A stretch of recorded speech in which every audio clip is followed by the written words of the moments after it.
ब्राह्मण कुल में जन्म लेने पर गलत कर्म कर गया था। क्यों? चाहता तो संवार सकता था, पर अपने कर्म को नहीं संवार पाया। महाराज, ब्राह्मण का कर्म केवल ये नहीं है कि वो कर्म कांड करे या वेद पुराण शास्त्र पढ़े। ब्राह्मण का कर्म एक और है कि किसी के अगर बुरे समय में भी आकर खड़ा हो जाए, किसी के तकलीफ में आकर खड़ा हो जाए, किसी के दर्द को बांट ले, किसी के दुख को बांट ले, किसी के कष्ट को बांट ले और किसी की तकलीफ को अपनी तकलीफ मानकर उसका सहयोग प्रदान कर दे, वो भी ब्राह्मण होता है साहब। हाँ, उसका भी तत्व ब्राह्मण होता है। और ये केवल ब्राह्मण तत्व के लिए नहीं, सबके लिए कहा गया। आप दूसरे के दुख में अगर शामिल हो तो समझ लो कि आप ब्राह्मण तत्व में ही।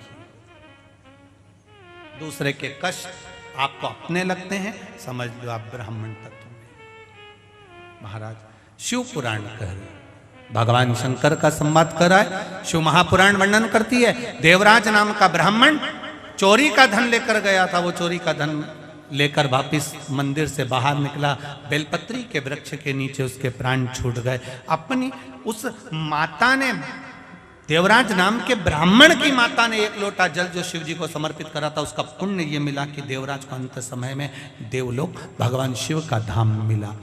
फिर अगला जो वर्णन आता है वो बिंदुक और चंचुला का आता है।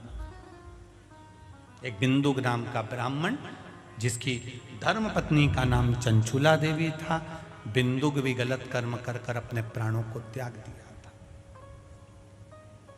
पानी में डूब कर मरा था, पानी में डूब कर मरा। सर्प के डसे से मरा हुआ, स्त्री के हाथ से मरा हुआ और जल में डूब कर मरे हुए व्यक्ति का, उसका मोक्ष नहीं है महाराज,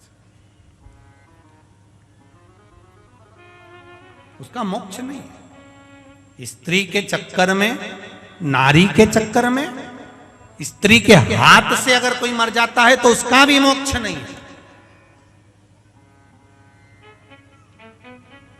हम कई बार कहते हैं, कई लोग कहते हैं मुझको उसने धोखा दे दिया तो वो मर गया।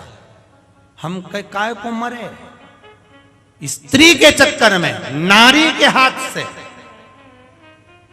नारी के द्वारा अगर मरा है तो मोक्ष नहीं। पानी में डूबकर बिंदुक मरा था, मुक्ति नहीं, भटकता रहा।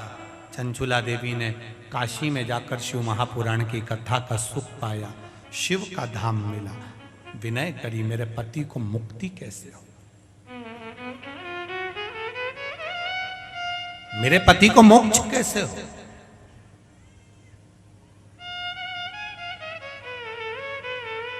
विनय करा, निवेदन करा।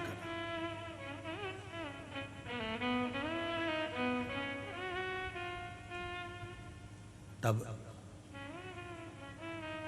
शिव और पार्वती दोनों ईश्वर जी गोरा जी बने। तुमरुका जी ने शिव महापुराण की कथा कही और भगवान देव अधिदेव महादेव कथा सुन रहे हैं। ईश्वर जी गोरा